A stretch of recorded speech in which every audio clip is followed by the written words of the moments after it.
मैं आपकी जीवनी पढ़ रहा था और बड़ा दिलचस्प था ये जानना कि आप बहुत छोटी थी उस वक्त से बॉयकट हेयर आपका रखना जैसा हेयर स्टाइल अभी आपका है। 6 वर्ष की उम्र में मैंने ये तय किया था, देश के लिए जिएंगे, देश के लिए मरेंगे।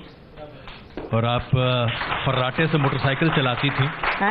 फर्राटे से आप मोटरसाइकिल चलाती थी? हाँ, मोटरसाइकिल चलाती थी।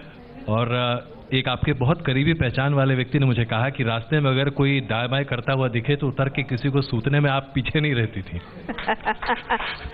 हाँ। तो ये आप कैसे सामाजिक तत्व होते हैं जी समाज की रक्षा के लिए। मेरे पिताजी ने हमेशा मुझे सिखाया था, तुम क्षत्रिय हो, क्षत्रियों का कर्तव्य समाज की रक्षा और राष्ट्र की रक्षा करना होता है।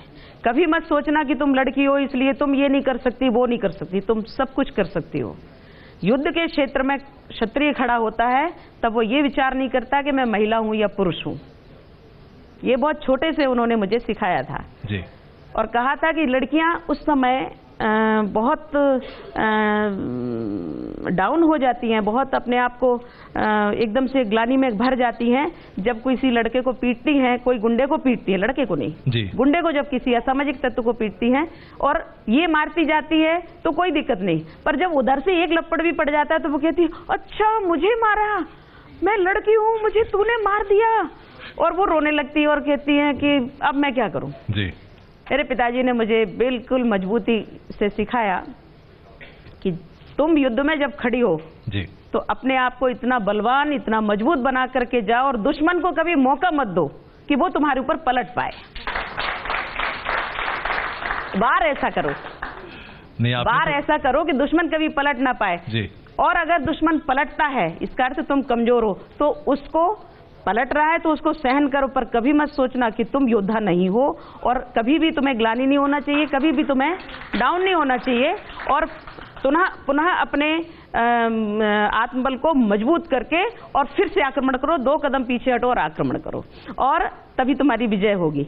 तो मैं अपने दुश्मन को ऐसे ही मारती हूँ कि उसको मौका नहीं देती हूँ तो ऐसे समझ सके। आपके ऊपर ये कहा जाता है कि आप लोगों में बहुत उग्र विचार भर देती हैं। आप खुद उग्र हैं, लोगों में अपनी वाणी से उग्र विचार भर देती हैं और एक ऐसी फौज तैयार कर देती हैं जो कि कुछ भी कर गुजरने को तैयार रहती है। क्या ये वाकई में आप ऐसा करती हैं? क्या आप बहुत उग्र विचारधारा वाली व्यक्ति हैं? उग्रता किसे कहते हैं? मतलब उग्रता गलत अर्थों में अगर कहा जाए तो उग्रता गलत है जी। लेकिन मैं उत्साह भरती हूँ, वो निगेटिव शब्द है ये उग्रता जो होती है, मैं उत्साहवर्धन करती हूँ किसी का भी। महिला अगर अपने को, मेरे पास बहुत महिलाएं लड़कियां आती हैं जी। तो वो उनके जो घर का एक संस्कार होता है, वातावरण होता है, समाज की स्थिति के कारण माता पिता स्वयं अपनी लड़कियों को इतना मजबूत नहीं बना पाते और हर किसी के यहाँ का वातावरण भी एक जैसा नहीं हो। लड़कियों के लिए सब लोग डरते हैं कि अगर लड़की का ऐसा हो गया तो मैं समाज में क्या मुंह दिखाने लायक रहूं। जब मेरे सामने कोई लड़की आती है या मैं किसी के परिवार में जाती हूँ तो मैं लड़कियों से बात करती हूँ, तो जैसे ही लड़कियां मुझे देखती तो घेर लेती हैं मुझे, अभी से नहीं पहले से। तो मैं उनसे नाम पूछती हूँ, कुछ करती हूँ तो मैं कहती हूँ क्यों पढ़ रही हो ना? हाँ। तो पढ़ाई के साथ साथ और क्या करती हो? नहीं कुछ नहीं करते। खेलती नहीं हो? नहीं नहीं नहीं मैं नहीं खेलती हूँ क्योंकि हमारे पापा पसंद नहीं करते। अरे तो पापा तो घर में रहते हैं, स्कूल में तो खेल सकती हो ना, पढ़ती हो तो खेला करो।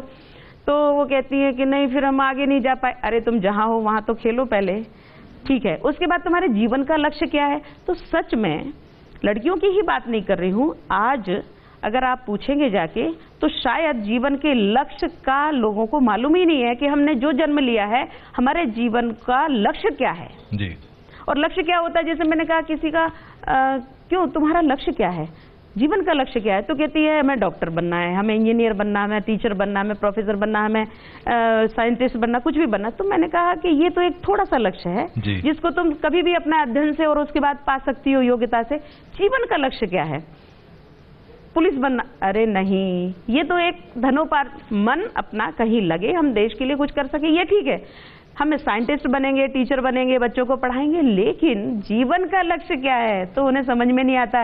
एक सीरियल का कोई करण करके लड़का था, वो तुलसी क्या क्या घर घर की कहानी, घर घर की कहानी, है ना?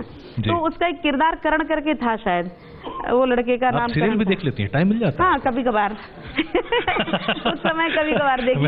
क्या हुआ कि वो स्टेज के कार्यक्रम में आया, मैं एक उदाहरण दे रही हूँ। उसकी पत्नी का नाम गौरी है, असलियत में उसकी पत्नी का नाम गौरी है।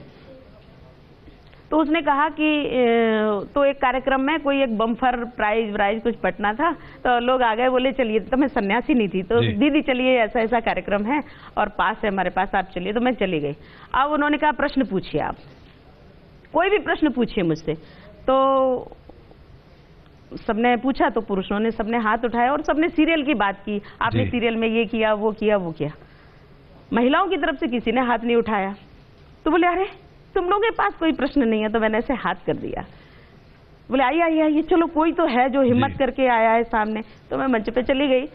मैंने कहा कि, बोले पूछिए क्या पूछना है। बोले आप महिलाओं में से आई हैं, हाथ उठाया, इसलिए आप मंच पर आइए। तो मैंने कहा ठीक है, मैं आ जाती हूँ। मैं मंच पे जब आई तो उन्होंने कहा कि हाँ पूछिए, हमने आपको मंच पे इसलिए बुलाया क्योंकि महिलाओं में किसी में तो थोड़ी हिम्मत आई। मैंने कहा कोई बात नहीं, प्रश्न पूछिए। मैंने कहा हमारा प्रश्न है कि आपके जीवन का लक्ष्य क्या है? तो उन्होंने कहा कि मेरे जीवन का लक्ष्य मनोरंजन करना। मैंने कहा अच्छा, और? तो बोले और सबको हंसाना। मैंने कहा और? तो बोले मैं सीरियल बना के सबको कुछ दिशा देना, सबको सिखाना चाहता हूँ। मैंने कहा वो स्क्रिप्ट तो हमने कहा कोई और लिखता है, पर आपके जीवन का व्यक्तिगत क्या लाभ है, क्या लक्ष्य है? घबरा गया, पसीना आ गया उसको। बोले मुझे नहीं मालूम। मैंने कहा पत्नी से पूछ लो। उसने कहा कि नहीं। तो पत्नी बोली नहीं मुझे तो कुछ भी नहीं मालूम। इतने में एक उन्होंने कुछ ऐसा लंबा लंबा लेकर के आए, उसको फटाक से फोड़ दिया। वो सब खुशी मना रहे थे। तो उसकी पत्नी गौरी थी, वो एकदम से चीख के और उसके गले आके लग गई। मैंने कहा कि आपके जीवन का लक्ष्य ये है कि आप कम से कम अपनी पत्नी को हिम्मत दें।